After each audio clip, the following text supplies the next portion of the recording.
The next thing I'll show you is that we can set up our own constraints that use multiple columns.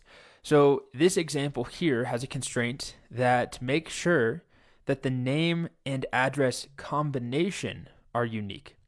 So in the companies table, the name itself doesn't have to be unique because companies could have the same name, and the address doesn't have to be unique because there may be multiple companies housed in the same building, the same office, for example, or run from the same home.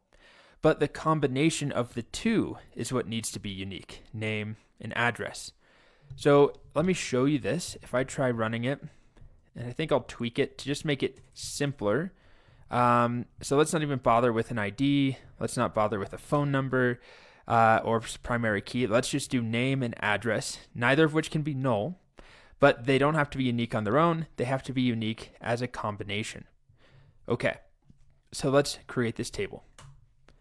And then let's insert into companies, name and address.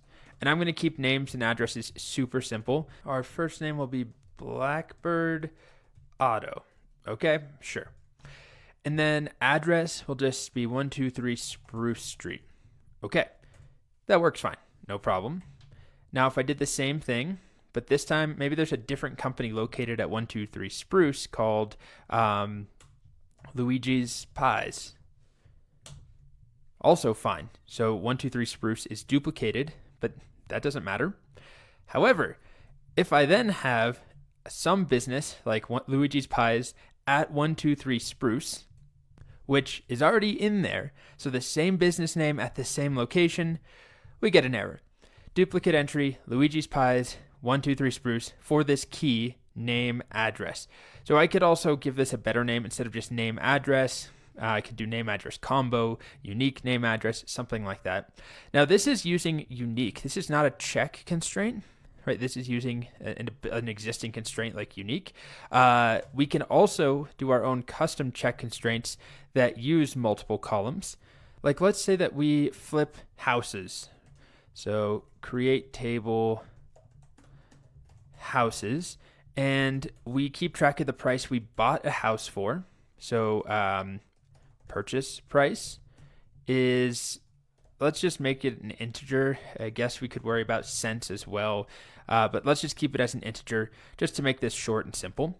It can't be null. And then we'll have the sale price, which is also an integer, can't be null.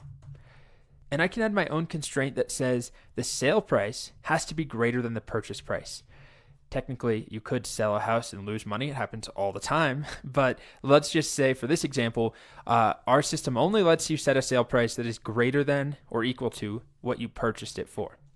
So this is a multi-column check constraint. I would do constraint, come up with some name like, I don't know, how about just purchase price, or rather sale price greater than purchase price. I mean, that is confusing to look at. But just for the sake of brevity, we'll start with that.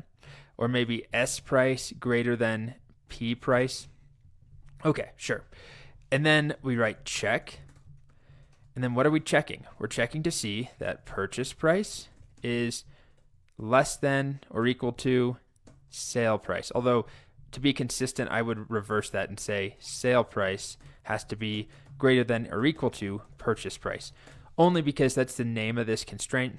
I just think it makes more logical sense to keep that in the same order.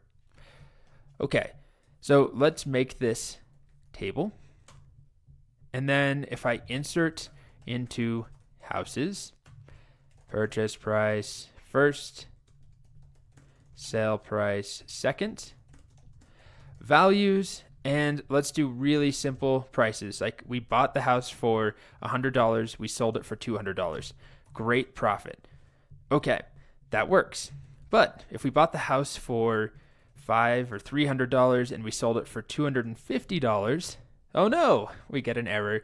Check constraint, sale price greater than purchase price is violated. So just another example of a check constraint. In this example, use two columns, and you're not limited to simple comparisons like greater than, although that is what is probably most common, comparing equality greater than less than. But as we saw, you can do things like use string functions. and date functions and time functions and all of that. So you could write a constraint to see that a birthday, came before some date or after some date, or that a time is between noon and 5, or it's during the workday. It's between 8 a.m. and 5, or whatever your workday is. So anyway, you can write constraints, give them names. It's pretty powerful. That's it for constraints. Next up, we're going to move on to alter table.